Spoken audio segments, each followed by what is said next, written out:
We got to present these updates at ASH 2025. And of course, this was our pivotal phase 2 study for patients with relapsed refractory multiple myeloma.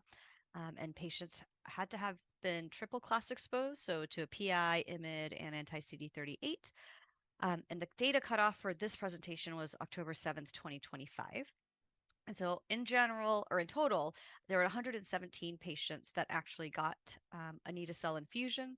And so the median follow-up for those patients was 15.9 months. And basically all of the patients received anito-cel at 115 times 10 to the 6th CAR positive T cells. And here I'll say that one of the differences between anito-cel and some of the other CAR Ts that are already out there for both, or lymphoma, myeloma, leukemia, is the scFv. So the way that the CAR T attaches to the target on the myeloma cell, it's not a classical scFv, and it's actually something called a D domain. Basically, it's a protein, a really small protein. And because of its size and the way it works, you can actually get a much better efficiency of CARs into the T cells. And so, again, our target dose of cells is actually lower than most other CARs out there because most of the product is CAR positive T cells.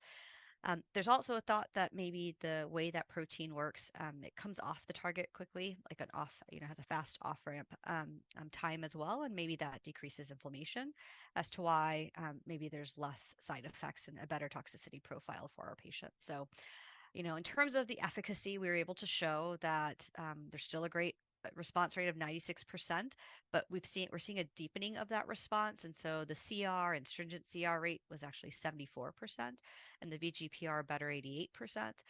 And then we were able to show a lot more MRD data, which was exciting because, again, in CAR T in general, we know that patients who get to MRD undetectable quickly tend to be the ones who get a really long-term PFS. And then more is the sustained MRD. And so for our data, there were 96 patients that we were able to get data for that were evaluable, and 95% of them were actually MRD undetectable at 10 to the minus fifth. And then there are about 65 patients that had enough follow-up and repeat bone marrows that we were able to check 6 months or more later. And 83% of those patients were actually still MRD undetectable at 10 to the minus fifth, which was great to see. And then, of course, PFS, we don't have a completely calculated PFS yet. Our last patient that's been treated was just about a year ago, but our 18-month PFS was 67.4%, and our 24-month PFS rate is 61.7%. So, again, hoping that future data will show us that maybe we're starting to have a plateau. We don't know yet, but I hope that's the case, as it has been with a couple of our other CAR Ts. And again, median PFS overall survival not reached. The other big, update was the safety.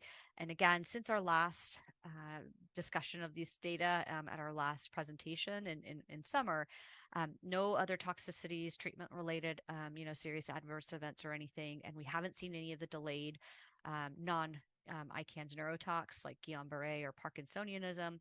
We haven't seen cranial nerve palsies, and then we haven't seen any of the IEC colitis.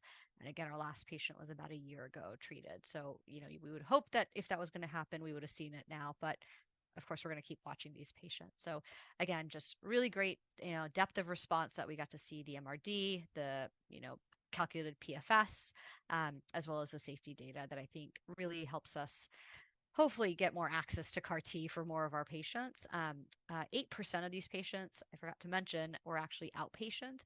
And I'm hoping with iMMagine-3, the phase 3 study that's next, we'll be able to do more outpatient now that we know a lot more about it, about the CAR T. But this is what will, I think, really help with getting more access, not just hospitals like us that can do CAR T, but letting other hospitals be able to do it with the resources they have and to do it safely, I think is really important. And hopefully we'll again, increase the ability for our patients to get this great therapy.